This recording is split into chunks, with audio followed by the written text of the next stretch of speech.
I found the song, by the way. Mic check 1 2 1 2.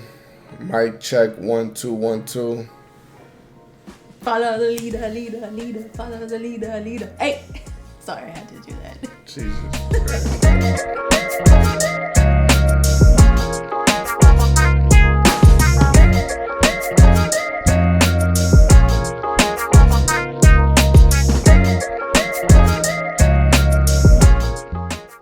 I wasn't.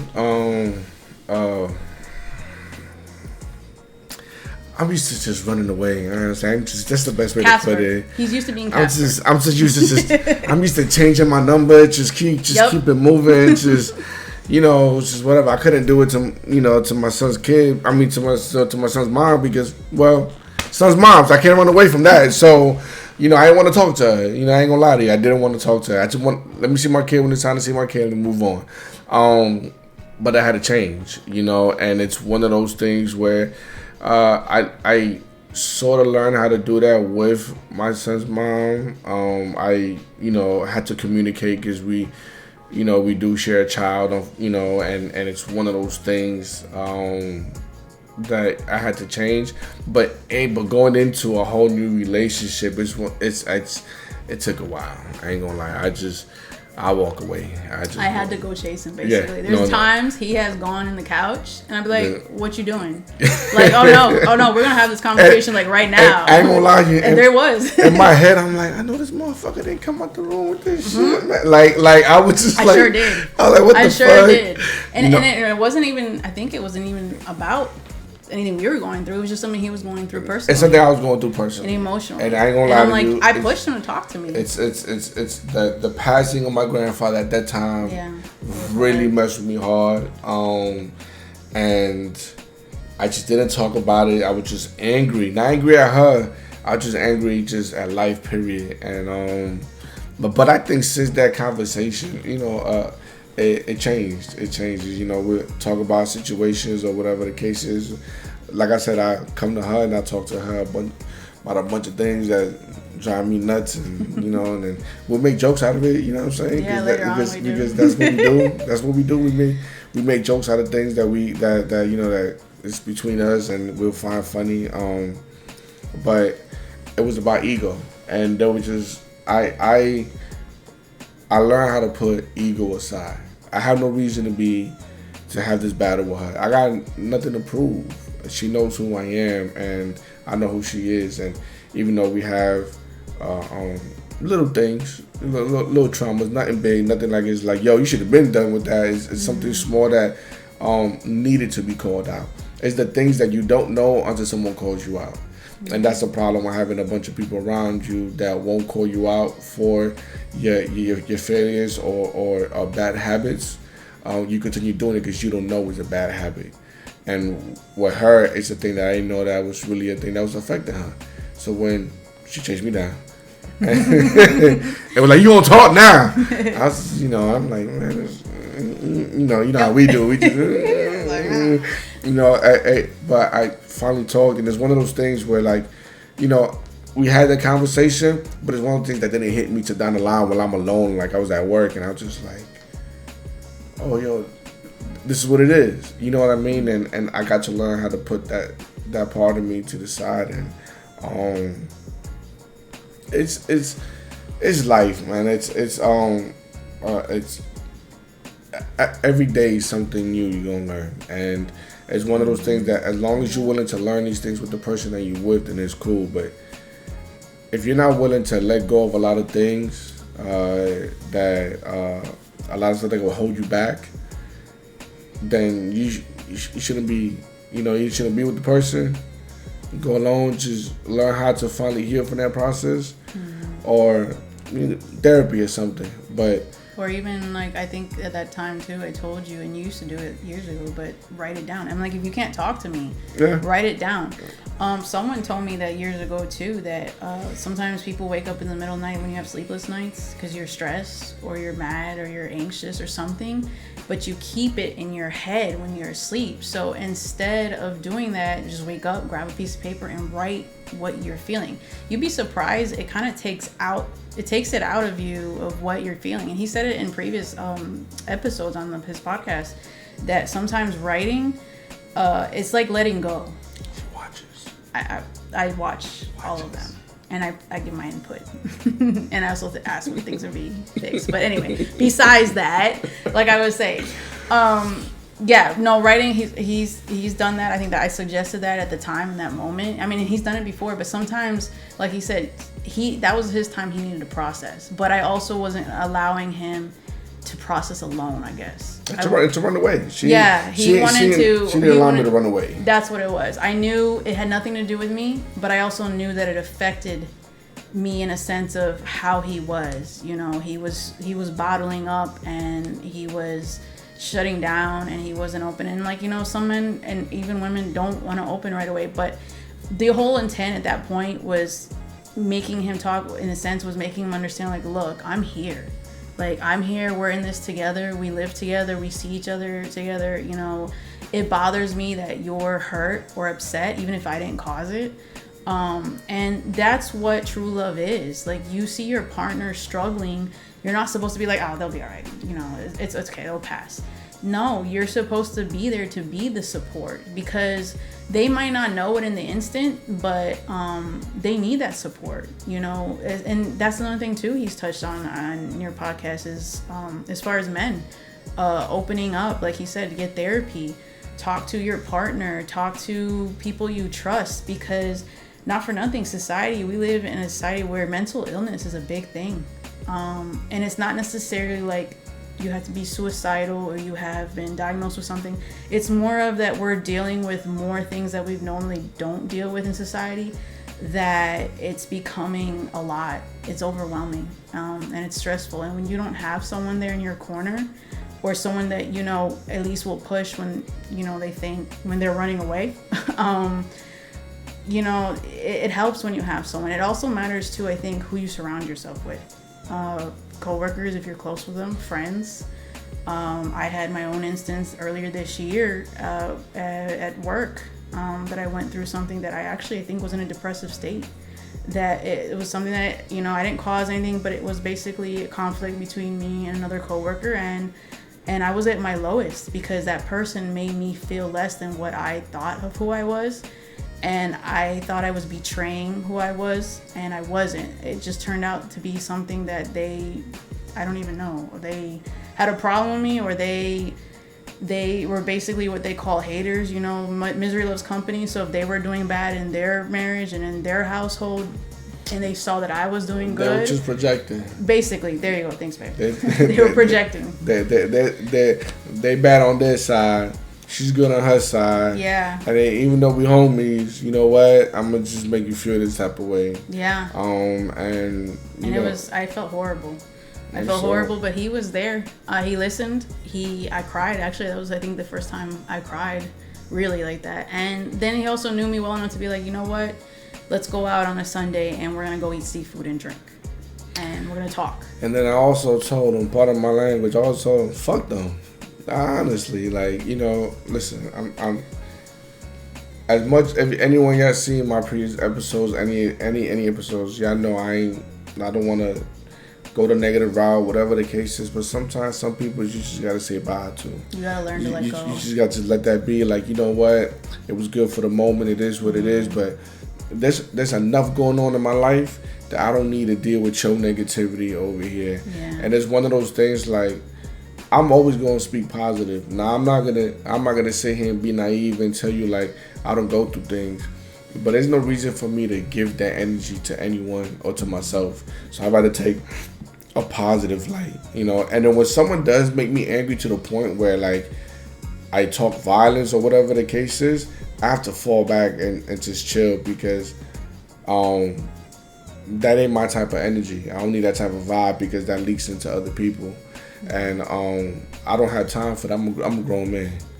I'm a grown man, and I feel like if, as a grown man, if you got people around you that kind of just push you to that level, then you gotta just fall back for them and just know that this is where they stand, and this is what you're willing to deal with and not deal with, and put everyone in the place they're supposed to be. And I think that's what she did. Yeah, after a that's what I while, had to do. that's what she had to do. So it's one of those things, and so we talked all this stuff, and it's to lead to the honeymoon. Right? I told you I want to talk about red flags, green flags. I want to talk about us and our journey and our trials and tribulations. But we did, and trust me, we didn't get into like deep depth. I mean, we got in depth more than I thought we would. But there's a lot more. Nothing bad. It's just stories that we ain't gonna talk about right now. So, it's best way to put it. But going into the honeymoon was amazing because we had the couples retreat in the beginning of the summer. Then we had a family wedding in a yacht, which was pretty cool. It's my first time being in the yacht, my first that type of stuff, and all that. And then we led into the honeymoon and to the cruise, and we did a lot of things together that we've never done. We climbed up a waterfall in Jamaica. It was that Dunn River Falls. Ocho Rios, Jamaica. Yeah, Ocho Rios, highly Jamaica. recommend, by the way. We went to the Crystal Caves. We walked to the Crystal Caves up in the Cayman Islands. And then we swam with the dolphins in Cozumel, Mexico. And in between all the water and land, we just had fun. We just able to enjoy ourselves. Even when we had our little friction, we still were able to. She did what she did. Wrote a text message. It was real big. I had to hit see more to read it. And I sat down and I read it with my drinks and everything, and we was able to talk and get stuff going, and we was able to continue to enjoy our honeymoon and create memories. And I'm probably put some videos up and some pictures. Some pictures you can't pay no mind to. She had a little. I had a really bad heat rash in the Cayman Islands, and I've never had it before. And I was almost afraid that I wasn't going to be able to do the dolphins excursion because I've been dying to do that since I was a kid. And like you said, neither one of us have gone to any of these places. We went to Ocho Rios, Jamaica was the first one. Then we went to the Grand Cayman Islands, and then we went to Cozumel, Mexico. And when we booked this trip, we had spoke about how we wanted to do things that neither of us experienced to make this a new experience. Because I've been on a cruise. I've been on a couple cruises in the past. So I wanted this to be like a first for us, first everything. And I just happened to get a bad heat rash in the Cayman Islands. And honestly, I mean, luckily I got to do the excursion in Mexico with the dolphins. It worked out. I looked really bad. Like, it was literally all over my face here and on my shoulders. I looked like a monster in a sense. Well, at least I felt like it because there was kids staring at me when I went to get a bottle of water. You know how the little kids, they do the look and then they look again? Like, they make it obvious. They were doing that to me, which I understood because we have kids, so I get it. Even though, I tell my kids don't stare when you're not supposed to be staring. But no, it was cool. It worked out, and we had a great time. It was fun all the way around, and yeah, we had our friction, and that just happened to happen at the end of the cruise, because we did like a 7-day cruise. We left on a Sunday, came back on a Saturday. You do the math. But it happened that like Friday, and that's the other thing too when I say to talk to each other or to communicate, because imagine you're on a cruise and you have this one small room and there's only so many places you can go. Do you really want to sit mad at each other? And we've seen couples actually while we were on there, like the cruise that one time we were out by the pool deck. There was couples fighting, and I'm like, I didn't see it. He pointed out to me, and then I realized, and it's like, why would you want to argue about something when you're on vacation, whether you're with the kids or not? Obviously this was our honeymoon, so we didn't have the kids, but yeah, that was great. It was also our first vacation together. It was nice. I gotta say, it was nice. We've done weekend getaways, but this was a full-on week vacation, and it was great. So again, why would you want to, have, even if they're petty, have any type of conflict or fights when you're on a cruise, let alone on vacation? So, and That's why that's how I handled it the way I handled it, because I was like, listen, we have to get off the ship and go back to our home life. And we still gotta wake up next to each other. We still gotta see each other. So it's like, why would we end this amazing honeymoon on a bad note? Definitely. So what it did was instead open up, other conversations when we got back. That conflict opened up other things. And there was some things in there that I wanted to talk to him about in person. But once, the vacation had nothing to do with the vacation over. But an opportunity I looked at presented itself, and I said, you know what, let me just put everything out there that I wanted to say. And I told him in it too. I said, I just want you to reflect on it, and you let me know when you're ready to speak on it.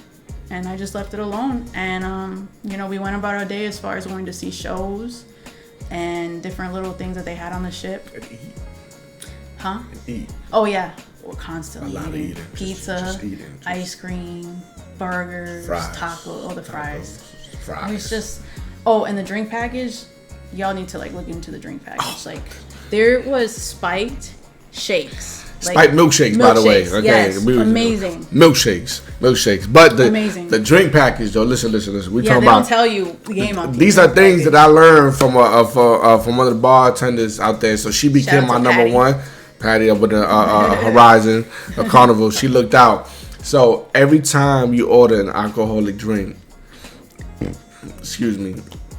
you get a free water with it, or free coconut water, something that's non-alcoholic, or free Gatorade. I'm gonna say everything. Free Gatorade. Don't interrupt me. Alcoholic beverages. Free Red Bull. Okay, am I missing anything else? Did you say coconut water? Yeah, I said coconut water.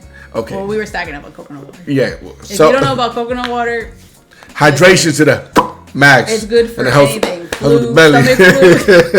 Stomach flu. It hurts. What else? Dehydration. Yes, the nutrients. Yes, it tastes weird. It took me a while to get used to it. But man, it does wonders for you. So it's a regular thing in our house. By the way. So we were just ordering. First of all, because you don't want to. We had tumblers or whatever. She's just drinking right now. This is my fourth, fifth one. We had that, but you know what it is to order a drink. Get some water, take it down back to your room or whatever, and just stack up on water, stack up on coconut water, and because we barely slept, so in the morning we needed something to drink. So, but the drink package is amazing. When you do the drink package, you just look fully into it. But besides all that, it's everything this past year has been amazing in a sense because of how we're able to communicate, how we're able to attack situations, how we look out for each other, how we look out for the kids, how we plan. And what I mean by plan, I mean she got a whole thing on the fridge, sticky notes, dates, what's going on. I had to buy a calendar. She I have to buy a big calendar. She even wrote this thing down because we got a bad habit of throwing stuff in the back of the fridge. She wrote, man, there's food everywhere. We ain't buying no more food until you eat all this thing, and don't forget to put water in the fridge when you see one. So she's very organized, and I love it because I'm everywhere. I'm a everywhere person. I promise you. She came home, the fan was on. I thought I turned it off. I just put it on one. That's what I did. Just put it on one. The fan's been on all day, babe. All day. But it's one of those. It's one of those things. I know how I am as a person. I'm when I know what I want to do, I'm like tunnel vision. So everything around that tunnel, it just gets overlooked. It's just like when you speed and you see them little things. That's just how everything is for me. So, but I don't speed, by the way. Don't drink and drive either. So please.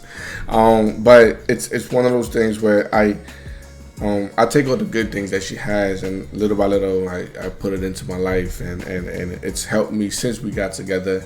It's helped me be who I am, and that's how it's supposed to be in a relationship.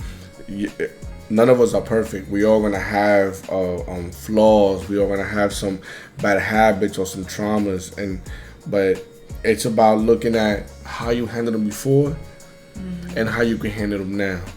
If you're gonna go ahead and do the same thing you did before, then you might as well expect the same results from before, which is not gonna be good. You gotta find out how you gonna change it for you don't have those same results. Because I tell you now, she wasn't going nowhere. So I made in my mind she wasn't going nowhere. Shit might sound kind of stalkerish or some kind of creepy shit, but I just meant I wasn't gonna lose her. If there's any person that I know I wanted, who I want to be with, was her, which is the reason why I bought a ring a year into the relationship, because I knew what's up. and I knew myself for a long time, and we knew each other for a long time. So there ain't no reason to beat around the bush or play these games or whatever the case is. So for me not to lose the person I want to be with, I had to change the person I was, and that's been way better than anything in the world. That's been the best decision I've made, because everything after that has been nothing but great. And I mean into like a personal spot in my life. Beyond our relationship, just my own personal relationship, the stuff I got to deal with professionally and everything, every year has been nothing but greatness and getting better. And whenever I'm at a point where I don't know what's next, talking to her allows me to know what's next, like how I'm going to move, decisions I'm going to make, and that's what it is. And if you can't do that, but you with someone that you love, then find a way to do that. You know, but if it's always like this and there's no way out, the best thing you can do is just separate. Yeah. But you have to find happiness within yourself. I found happiness within myself, and even though within that happiness there was a lot of downs, a lot of things that were bad, the happiness was so great, and she was so great that it helped. What I had to. I blew her head even bigger. But it's helped in so many areas in my life, her life, and our life. You know, which we're talking about the kids and all that, because I think the biggest thing, and I say this as a single man with a child, there was very little females that met my son. I wasn't with throwing anyone in front of my son. But the one thing I did tell you is my son always knew Joanna. And my son was always comfortable. Comfortable. We out here comfortable with Joanna. So that alone, that right there made it so easy, like in the sense of like, okay, she could come around, it's cool. And it was vice versa. I've always seen, we've always seen Joanna's son. We've always seen the oldest. I've always seen the oldest. So that portion right there, I'm about to say polishing. What the fuck is going on? You on your country? We on the country. That portion of like the kids was to me was easy, and knowing how I wanted to, knowing the relationship that I wanted with the kids was easy. But it's not like that with everyone. Yeah. Where everyone is a little harder, especially when you have the kids' parents around. Even though my son's mother's around, that's not a difficult situation either. I've made it a parent where I don't want no beef with her, and she don't want no beef with me. So we made it a parent that as co-parents, we're going to coexist how we need to coexist. It's all about our child. Our personal life has nothing to do with each other. That her life is her life, my life is my life. Mm-hmm. As long as our child is safe and with the homes that they're in, that's all that matters. And when you have all these moving pieces, I think the biggest thing in a relationship, especially when you want to be with the person, it's about approaching these moving pieces in the most political and positive way that you can. Now, mind you, not every moving piece is going to be great for you. No, be challenges. Who knows? Your ex-partner might make it hard for you. Yes, you're a child, unfortunately. But as long as you're able to have these conversations with who you're with and let them know that at the end of the day is not going to be a problem for y'all together, I think that's what's important. Because you have to set boundaries. Because we talked about that. Like he said, they co-parent. I don't have a problem with her. She doesn't have a problem with me. I respect the fact that she's the youngest. I don't like to use names because they're children. The youngest mother, because I'm a mother myself. But there's also boundaries in a sense of there's certain things that they need to communicate about, and there's certain things that he doesn't need to tell her. If it doesn't have anything to do with her, and that's okay. But that's also when you have kids from different relationships, like he said, he didn't allow certain people or many people around his son. I did the same. I was a single mom for a long time. And even after I got divorced the first time, not the first time, when I got divorced, because there is no second time. Definitely no second time. You hear me? This is life and death. It's not life or death, because we sooner or later, unfortunately, it might sound grim, but it's together. You know what I'm saying? To the end of time. End of time. But anyway, continue. Go ahead. Anyway, what I meant was, listen, let me finish, because now I don't remember what I was going to say. No, when I got divorced, and the reason I say the first time is because I felt like I was married, like, already again with the last relationship, which was the 5-year one, because that was a long time. But it's just, yeah, it was a lot. Hey, babe, you made me forgot what I was gonna say. You forgot. I ain't make you nothing. What's he blanks? You wanna blame me? Cause you're a distraction. How a distraction? Cause you always a distraction. Ooh, stop anyway, it. We on camera, baby. I know. Stop it. I know. That's why I stopped myself. She's bad. I'm holding in, by the way. Anyways, my point is, he was saying about how not to bring around, like, he doesn't bring around, many women around his child. He didn't bring around. Come on now. Man. All right. Make it seem like I got women around here. This is why I got distracted, because you're distracting me with your corrections. I don't got people around the corner for me no know. More. Anyways, they got blocked, I did this. Hush. I did the same thing with my son. So, ladies, listen, that's important. When we were dating, yes, he's seen my son even before his son was born, but when my son was small. But I also, too, with that being said, when I was in my single mom era, which was a long time, I also didn't allow a lot of men around my son. I also talked to my son each time that I've lived with someone aside from his father. But my last relationship was a 5-year relationship, and before we moved in together, I sat down and I spoke with my son. And it doesn't matter their age, you need to speak to them on their age level. Like he said, the way he is with the oldest versus the little one, there's certain things that are different. But I sat and spoke to my son about that. I have sat and spoke to my son when we started living together.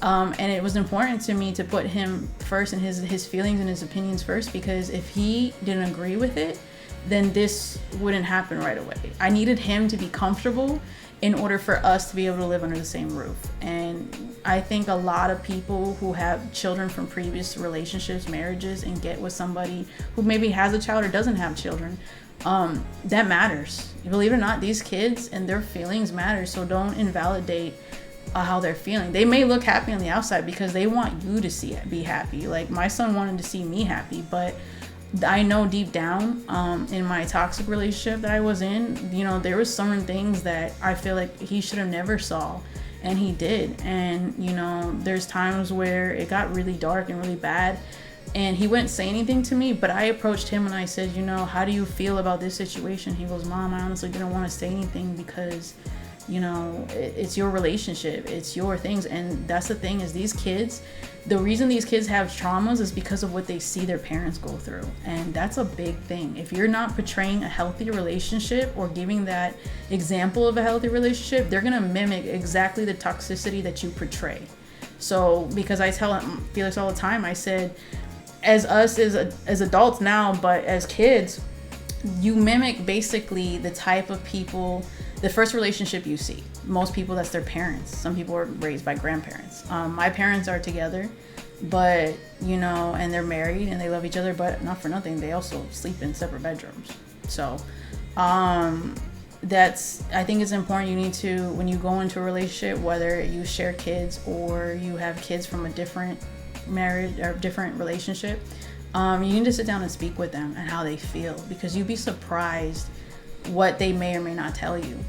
And also include them, because even though people tend to get in relationships and it's always about, the spouse or the partner, and they kind of like put the kids aside. And I never do that. We never do that with the kids. We always include them with things. We're a family of 4. If you haven't seen the picture in the back there, that's our first Thanksgiving together. But it's important to have conversations with your children about their comfortability, because you'd be surprised how often not people don't, and then you wonder why. Unfortunately, it happens, not obviously in our case, kids end up abused by their partner or somebody close by within the family, and it's not talked about enough because you are so gung-ho into getting a relationship with this man or this woman, and you forget that you have children. And I always put my child first, And at the end of the day, he may be turning 16, but I'm still going to parent him. So long as he's under our roof, we're still parentals, you know. And so I think it's not just important to talk to each other as a couple, but to speak to the kids, because we live in a world where these kids are unfortunately committing suicide at 14, 15 years old.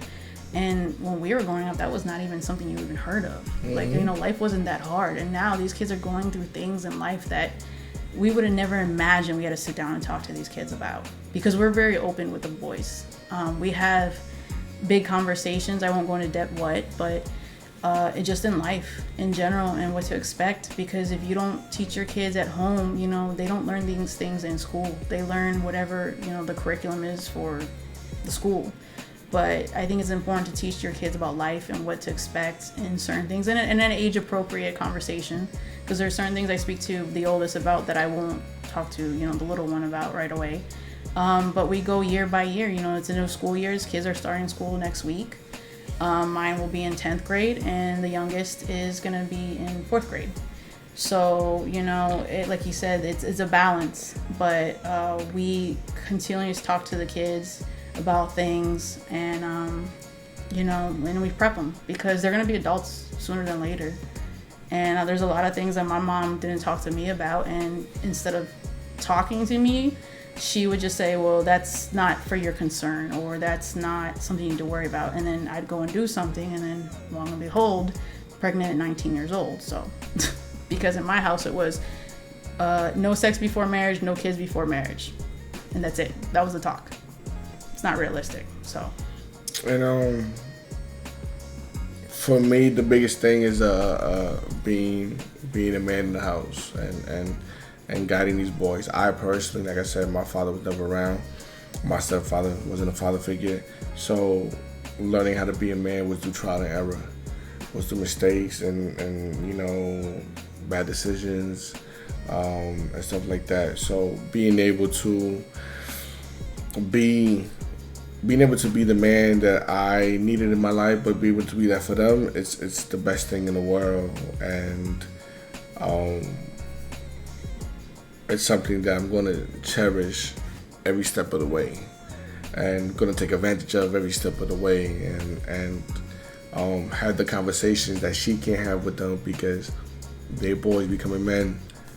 I was a boy that became a man. So there's a lot of things that, and we all know how growing up, let's stop playing, we know, as teenagers, there's a lot of things we don't want to talk to mom about. Yeah. There's a lot of things I ain't talk to mom about. And because I couldn't have someone to talk to about, I make bad decisions. But that's my journey. That's my experience that I had to go through to be able to teach it to the boys now. So once again, different levels. Especially since our 16-year-olds getting older, we all know what that means. So don't remind me. So it's about conversations, but it's about showing love though, and letting the oldest know that I'm here for him at all times, at any time, no matter what it is. You know, I'm not gonna sit here and throw fuck up and mistakes in his face, because I made them, but it's about, let's make sure you don't do them again. I made them over and over, because ain't nobody tell me any different. I fucked up plenty of times, excuse my language, but I messed up plenty of times, and nobody was like, yo, you can't do this, Felix. Nah, it was just like, I got in trouble, and that's it. All right, whatever, I got in trouble. What's the worst that could happen? You know what I'm saying? Like it's what it is. I got in trouble, so it's one of those things where I get to have that talk where it's not all trouble happen right away.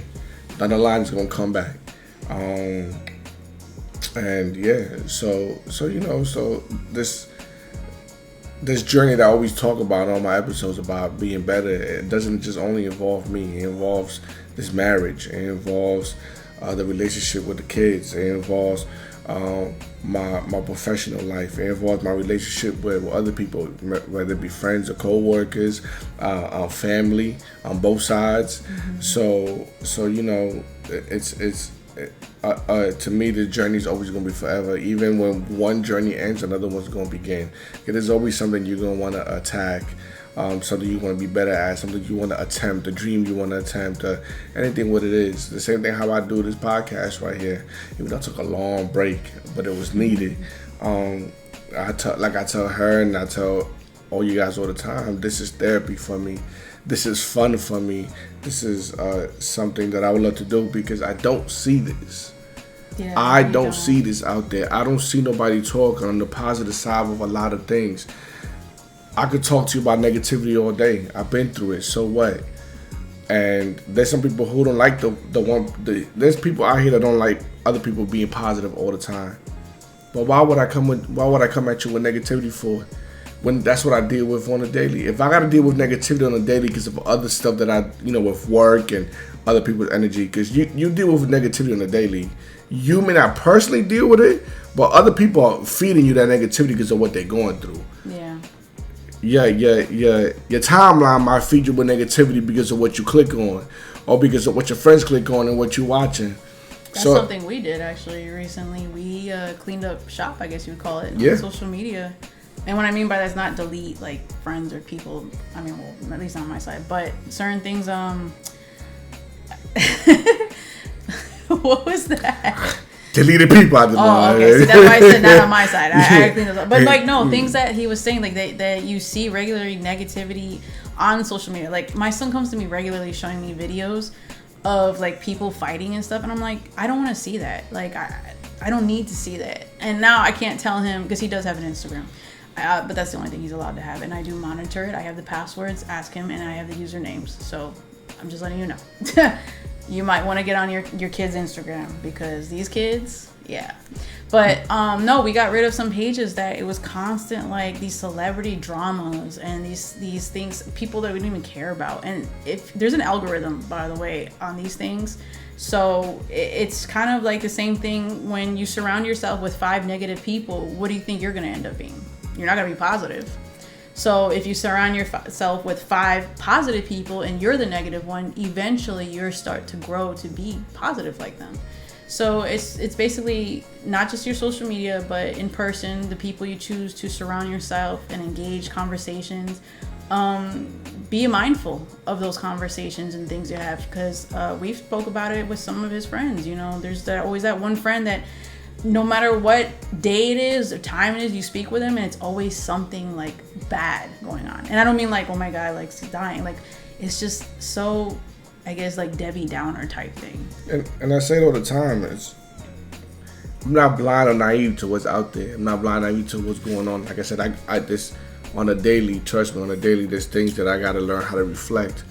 But once again, I'd rather be this positive light to you and to others and to people around everything than be the person be like, damn, man, I feel you. I'm not going to feed on the negativity. Yeah. I'm going to always spit the positivity because you know what? We can always change that. Not everything's going to happen right away. Things are going to take its time. But I'd rather take my time with positivity and instead of feeding you the constant negativity you're already dealing with on the daily. So this is for, and this is what it is. And if you haven't yet, please hit the like button, subscribe, comment down below, especially if you want to see more of this. Share. If you want to see more of this. And share this. That's the biggest thing is you can share this. I mean, it's important. I think that's what nobody, what do you call it? Advertises. Is, things like these in these conversations can help someone. You'd be surprised what it can help, who can help. And there are people right next to you within your own group of friends, family, who let's put a smile on their face every day but are struggling bad. And it's sad because there's more and more people that are turning more to darkness than the light. And, that's just, we as a community, we're not a community. Let's just say that. Facts. Society is literally, and at least in America, it's proven to be where they want us to be separate. And I don't mean by necessarily race or gender or anything, just as a whole, as people as a whole, as human beings. They want us to be like against each other instead of together for each other. Like I said, we're not a civilization because we're not civilized. Yeah. You know, we need to be civilized to be a civilization, but you know, please, once again, before we go, just like, comment, subscribe, share. And if you want to see more of Mrs. Garcia in the podcast, you definitely need to hit the like and comment a whole bunch. You can also message me. He'll maybe put it on here or something just for this one. Probably. On Instagram. Or just message me and I'll probably forward it to her. That's I don't know. Fine. I don't think she wants those messages really coming. As long as they're related to what we're speaking about. If you're trying to holler at me, don't try that. Don't try me. Because I will put you out bad. And I don't mean necessarily to him, like out there. I mean, why would you? Anyways, why would you attempt that? You see the sexual chocolate she got? I mean, come on. I mean, you know. Hey, man, we on camera, baby. Stop it. You on camera acting up. Stop it. But no, he may put that up. But if you have questions, even just for me, separate, I have no problem so long as they're appropriate. I have no problem answering. I even told him, you know, if they want to see more, we do a question and answer. If you got questions or want us to answer together or on an episode, that's an option, you know. I'll definitely have the info below, for a fact. I have all info below. Like always, if you know anyone that's going through something, that's contemplating suicide, anything, please, I'm gonna have the hotline down below, please. Also, too, babe, the family event information, the retreat we went to, because it's not just in the state of Florida, it's nationwide. Yes, it is. Because there was people there, well, at least the one that we went to in June, there were people there from 30 different states, all over. Yes. So it's not just Florida-based. So for couples, I'll put the family life event. Yeah. For people who's struggling, I'll put information down below. Friends, family, please, if you know someone, don't be shy, man. Help. You know, get them information, take them therapy. There's just so much help out there. I'm not the one for that. I'm not licensed to help. I'm only here to speaking out of love, out of kindness, out of heart, hoping it can help someone. And experience. But I will also give information for you to get all that help. Okay? And with that said, I appreciate y'all listening. Mwah. Appreciate my wife being part of this.